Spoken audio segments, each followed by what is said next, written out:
Bon dia i bona hora.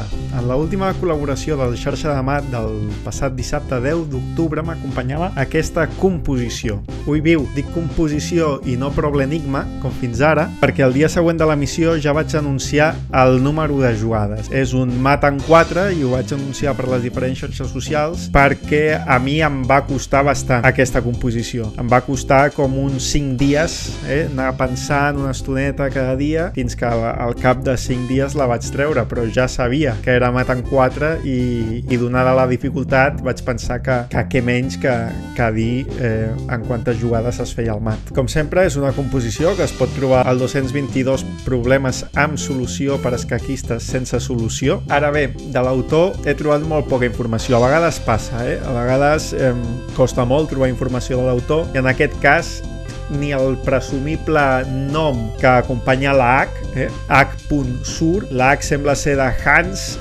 poca cosa més he trobat sobre aquest personatge que publicava aquesta composició el 1944.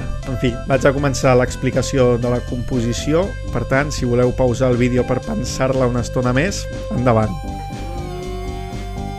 Com deia, mat en 4, poso l'editor del tauler aquí per moure les peces i donades les peces que hi ha, presumiblement el mat serà amb la dama. Tot i que sí que és cert que es pot trobar alguna figura de mat amb el peó, com per exemple, si el rei i el peó estiguessin a A5 i a B5, seria mat en una jugada, amb B6 és escac i estan totes les caselles on puguin a les negres cobertes, d'acord? I seria escac i mat en una jugada. Però no podria ser aquesta la solució perquè per aconseguir aquesta posició te'n vas a més de 4 jugades. Les 3 que necessites, 2 de peó per portar-lo de B4 a B6, una de rei, ja són 3, però clar, en aquesta situació prèvia a l'escac i mat, el rei negre només pot haver vingut de A8 després d'un escac amb la dama a C8, d'acord? Llavors seria així l'ordre i li podries fer el mat, però clar, teníem 3 jugades, 1, 2 i 3 de les blanques, més 1 i 2, no? Anar i tornar de la dama, o sigui, ja te'n vas a 5 jugades. Però bé,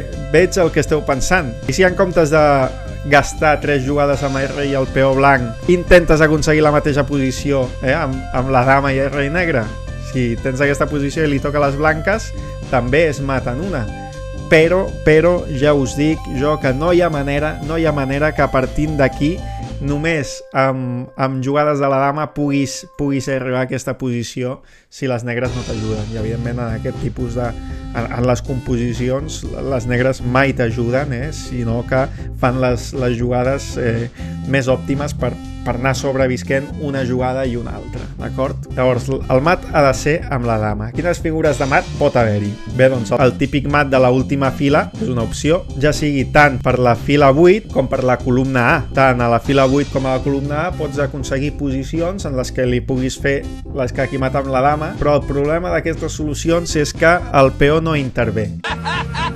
I en les composicions ben fetes, totes les peces tenen la seva funció, d'acord? I si dones una solució en la qual no intervenen totes, la composició no està ben feta, d'acord? Quina opció ens queda? Quina opció pot ser mat amb la dama i en la que el peó i el rei intervinguin? Doncs, per exemple, i la única és aquesta figura de mat. Escac amb la dama cobreix aquestes dues caselles i tant el peó com el rei estan cobrint aquesta i aquesta, d'acord? Llavors, això sí que seria escac i mat. Però et trobes amb uns problemes. Per exemple, que si comences amb B5... Soc una merda, que sembla el que hauries de fer, ell ve a B6, si tu vens a B4 tal com vols fer la figura de mat, ell torna a 7 i no hi ha cap manera possible perquè amb 2 jugades aconsegueixis aquesta posició. És com que et sobra un temps, no? Tu ja tens les teves peces ben posades i estaria bé que li toqués a les negres jugar ara i que fessin rei B6 i després dama B8, però ara és el torn de les blanques, no? I et sobra un temps i no hi ha cap manera de permutar-lo o d'acabar en la posició que busquem. Ho podeu provar, però després de provar-ho de 1000 maneres veureu que no hi ha, que és impossible. I ja en el grau de desesperació màxima és quan veus la solució, que és, home, si la figura que busquem és aquesta, per què no? Aquesta figura pot estar aquí, des de B4 a B8, o pot estar des de B3 fins a B7. I és quan veus aquesta idea que tot encaixa. Però clar, per satisfer aquesta idea has de fer una de les jugades més costoses de totes, és una jugada de les que més costen, perquè estem acostumats a anar sempre cap endavant, perquè és la direcció natural de les peces quan comences una partida, perquè la nostra pròpia percepció del temps també és lineal cap endavant sempre. Per això costa tant en aquesta posició fer rei B3. Costa moltíssim, però és la jugada, és l'única jugada bona. Bueno, no, bona, és l'única jugada que et permet fer el mat en 4. Ara les negres només tenen una jugada, rei B6, i el fas anar a úniques. Dama D7, ja li estàs tallant una fila, rei A6, dama C7, així és com estaven aquí, doncs has aconseguit posar-te aquí, has aconseguit aquell temps que et sobrava, i ara sí, li toca a les negres, rei B5 i dama B7, escac i mat.